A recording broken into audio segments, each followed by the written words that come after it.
નમસ્કાર, CB24 news સાથે હું રેશમા આપનું સ્વાગત કરું છું. મંગળવારે અપડેટ કરાયેલ કેન્દ્રીય આરોગ્ય મંત્રાલયના ડેટા અનુસાર ભારતમાં સોમવારે 288 નવા કોરોના કેસ નોંધાયા હતા. કેન્દ્રીય આરોગ્ય મંત્રી મનસુખ માંડવિયાએ જણાવ્યું છે કે કોરોનાથી ડરવાની જરૂર નથી, પણ સતર્કતા રાખવાની ખૂબ જ જરૂર છે. ઇન્ફ્લુએન્ઝા અને કોવિડ-19 જેવા શ્વસન સંબંધી બીમારીઓને ધ્યાનમાં રાખીને કેન્દ્રીય આરોગ્ય પ્રધાન મનસુખ માંડવિયાએ રાજ્ય અને કેન્દ્ર શાસિત પ્રદેશોના આરોગ્ય પ્રધાનો સાથે આરોગ્ય સુવિધાઓ અને સેવાઓની તૈયારી અંગે ઉચ્ચસ્તરીય સમીક્ષા બેઠક યોજી હતી. આગામી દિવસોમાં લાંબી રજાઓ, નાતાલ અને નવા વર્ષની રજાઓ આવશે. આ સંદર્ભમાં કેટલાક પ્રોટોકોલ ધ્યાનમાં લેવાનું શક્ય છે.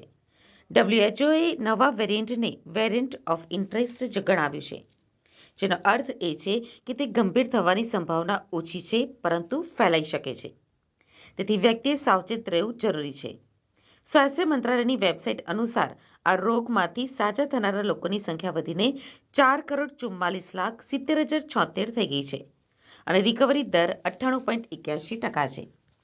મંત્રાલયની વેબસાઇટ અનુસાર દેશમાં અત્યાર સુધીમાં કોવિડ રસીના 220.67 કરોડ ડોઝ આપવામાં આવ્યા છે. ગુજરાતમાં કોરોનાના 2 કેસ મળી આવ્યા છે.